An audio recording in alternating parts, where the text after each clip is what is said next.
Sebelum lanjut, silakan klik dulu tombol like dan subscribe, jangan lupa juga untuk menyalakan lonceng notifikasi, agar kalian tidak ketinggalan video terupdate dari kami.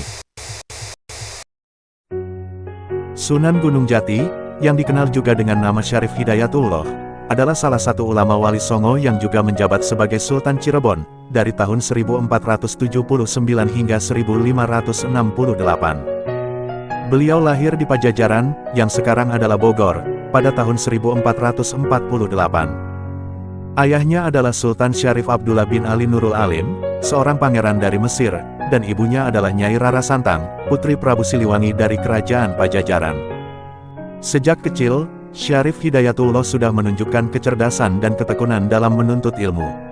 Dengan izin ibunya, beliau berangkat ke Mekah, untuk berguru dengan Syekh Tajuddin Al-Qurtubi, dan kemudian ke Mesir untuk belajar kepada Syekh Muhammad Athaillah Al-Syazili. Setelah itu, beliau kembali ke Nusantara, dan berguru pada Syekh Maulana Ishaq di Pasai Aceh, sebelum akhirnya belajar kepada Sunan Ampel di Surabaya. Dalam usaha dakwahnya, Sunan Gunung Jati dikenal telah menyebarkan Islam di daerah Cirebon dan Banten.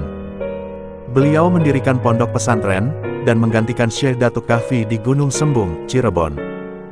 Karena berdakwah di daerah pegunungan, beliau mendapat gelar Sunan Gunung Jati. Selain itu, beliau juga menikah dengan Nyi Ratu Pakungwati, putri Pangeran Cakrabuana, yang kemudian membantu beliau dalam memperkuat dakwah Islam. Kisah hidup Sunan Gunung Jati tidak hanya penting dalam sejarah penyebaran Islam di Jawa Barat, tetapi juga dalam memperkuat kesatuan Nusantara pada masa itu. Warisan dan pengaruh beliau masih terasa hingga saat ini, terutama di Cirebon dan sekitarnya.